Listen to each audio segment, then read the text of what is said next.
বর্ধমান সদর থানাতে আমরা দাবিপত্র পেশ করেছি, ডেপুটেশন আমরা দিয়েছি। ওইখানকার আইসি এবং এসপি তাদের সঙ্গে আমরা আলাপ আলোচনা করেছি। তিনারা কথা দিয়েছেন প্রিয়াঙ্কা হাঁসদা, যে প্রিয়াঙ্কা হাঁসদাকে যে খুন করেছে তার মোবাইল আমরা ট্র্যাক করেছি। আমরা খুব শীঘ্রই আমরা তাকে অ্যারেস্ট করব। 1 ঘন্টা হলে 2 ঘন্টা যাব না, এই কথা পুলিশ প্রশাসন আমাদের দিয়েছিলেন। আমাদের নির্দিষ্ট সময় আমাদের দেননি। আমরা বলেছিলাম যে এটা হচ্ছে আপনারা 12 ঘন্টা সময় নেন অথবা 24 ঘন্টা সময় নেন, কিন্তু ওই সময়ের মধ্যেই ওই প্রিয়াঙ্কা হাঁসদার খুনিদের গ্রেপ্তার করতে হবে এবং শাস্তি দেওয়ার ব্যবস্থা করতে হবে। তিনারও সেই মতো কথা দিয়েছিলেন। কিন্তু এখন পুলিশ প্রশাসন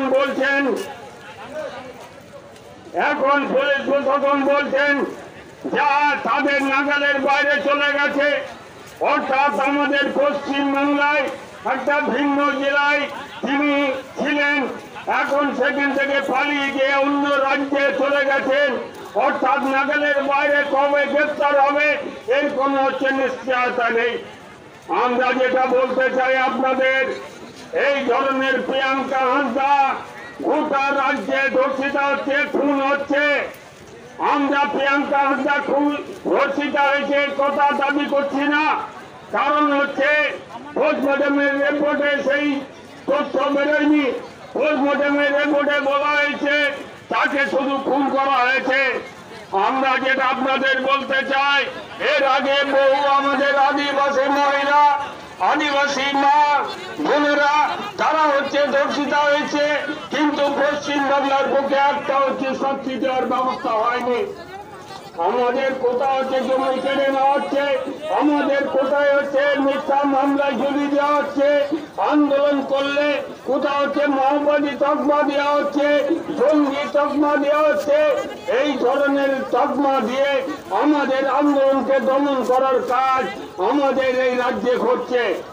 এরকম একটা জায়গায় দাঁড়িয়ে আজকে ভারত জাকাতবাজি পরগনা মহলের নেতৃত্বে এই যে আজকে হাই রোড অবরোধের কর্মসূচি নেওয়া হয়েছে, এখানে যে এই বাঁধকে অতিক্রম করে এই বাঁধকে ভেঙে আমাদের রাজ্যে যে হচ্ছে United Front of All Adivasi Organisation যে একটি মঞ্চ গঠিত হয়েছে, সেই মঞ্চের সমস্ত সদস্যরাই আজকে এই ধরনের ঘটনা, দুঃখজনক ঘটনায় আজকে সমাবেত হয়ে আজকে এখানে উপস্থিত হয়েছেন।